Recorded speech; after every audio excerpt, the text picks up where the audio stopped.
That's Death Star. Hundreds of thousands of kangaroos and wallabies become road casualties every year in Australia. A development in cooperation with the University of Melbourne is now trying to change that. You are approaching a road. Please leave the area to avoid being injured by a vehicle. You heard something?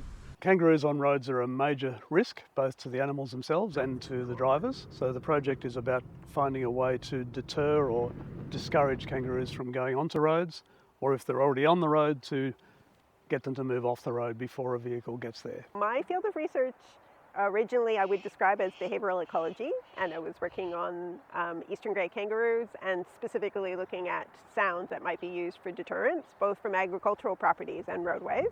But before we're able to find out to which sounds the kangaroos react the most, we're gonna set up the prototype. All right, Let's do it. let's get started. So we're getting equipment out. So we've got two different cases. The first one has the anemometer, that I can never say because it's a very tricky word, but it measures wind speed. So we put the anemometer on because we know that when it's particularly windy, kangaroos tend to be much more vigilant and they're trying to figure out where there might be threats. And the wind kind of blocks their ability to hear things, so they tend to be much more sensitive. And so we see it as a potential covariate. I'm going to undo the cables here, and Graeme's going to get the other case out. With the magic device. So we've got various cables here that feed various different types of data from the system here into the laptop that's inside.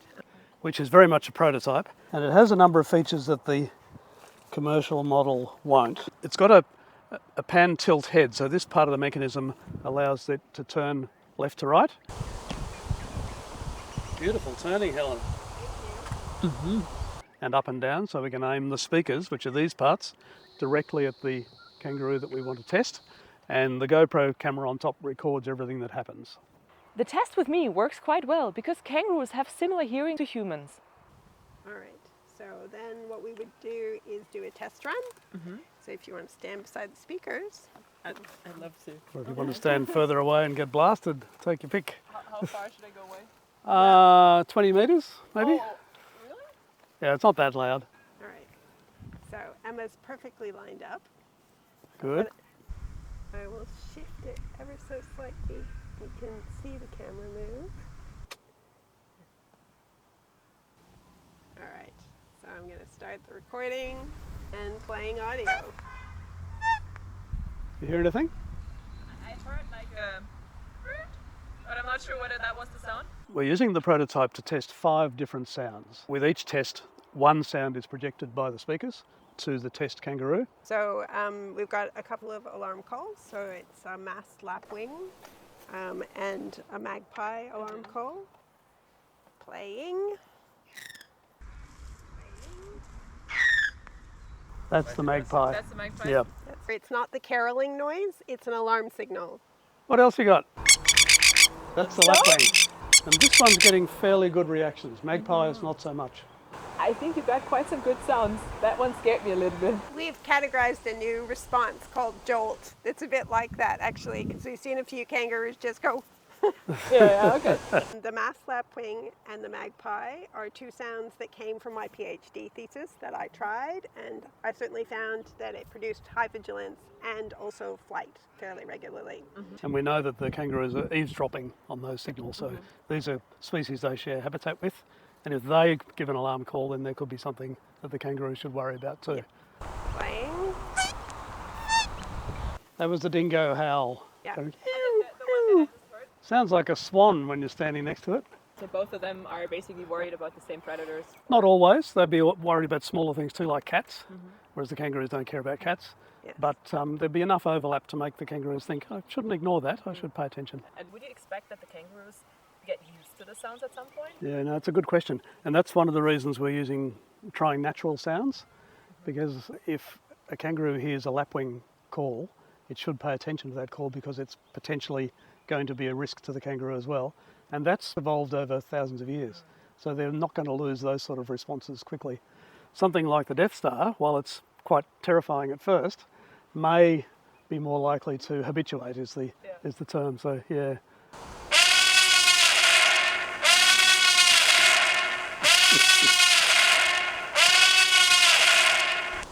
What was that? that? That's Death Star. That's okay. I thought it was an elephant running at me. Okay, that one is pretty alarming. What have you got next in your little box of tricks? I don't know what'll come next, Graeme, but I can keep trying.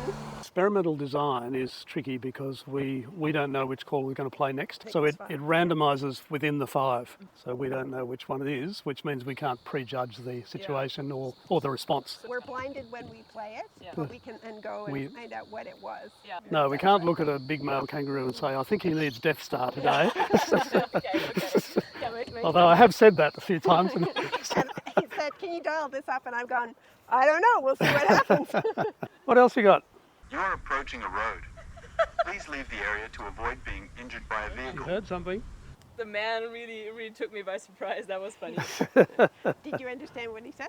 I think I forgot it. You are approaching a road. Please leave the area. Yeah. Mind you didn't do anything, you just stood there, so you'd be dead. No, I stood there and I laughed at it. It was probably even worse. This loudspeaker consists of many small individual loudspeakers that emit a high-frequency modulated signal. It's called a parametric speaker. The properties of the air make the sound audible again, but only in a very directional beam. You can stand beside it and barely hear it, Oh, really? but if you're directly in line, it's quite loud. Wow. Okay. So if I move over there? Go ahead and try. I'll give you another one. So I'm just saving what we did, and I'll do another one. And when I played it to you, I kept everything focused that way, so you were on the first outer bar. Yeah, if you want to come look, can you see the white bars? So there's a crosshatch in the center, but then you moved over here, and so you were standing on the edge of that first bar. So the sound drops off after that quite a bit. And so when we're playing, I'm trying to get that hash on top of the individual I'm trying to play it to. That's where the motors come in. You are approaching a road. Please leave the area to avoid being injured by a vehicle. Did it drop off? Yeah. Yeah. You can hear the drop off. Yeah. That's impressive. This allows sounds to be projected over 100 meters in front of the vehicle. At 100 metres it was 40-something decibels. It was over 100 at 1 metre, which is the standard place to measure it. 1 more metre. That's it. How far? 50. 50, okay. In fact, you can hear the sound from a relatively long distance. While you hear almost nothing of the noise, it's directly next or behind the speaker. Well, it fans out, so it depends how far away the animals are. But it drops off quickly. You don't hear it in the car? No, No. not unless it's hitting another object and it's bouncing back towards us. Yeah. I think it's a crucial part of the design, really. Yeah. Can I see how you measure the distance? Oh, yeah. So that's just a laser rangefinder. Yeah. Just press and hold and you'll see a I display hold it? down the bottom. Yeah. Oh yeah, okay. What'd you get? 29 meters. Correct. Yes. The research team has only recently received the permission to drive with that setup. So if they discover a group of kangaroos, the vehicle is angled and a selection of sounds is sent to the kangaroos. In the best case scenario, the group of kangaroos quickly disperses and a new group has to be found. In any case, the kangaroos become attentive during our test. Which of the sounds do the kangaroos dislike the most? The masked lapwing sound or the masked plover No? and the Death Star.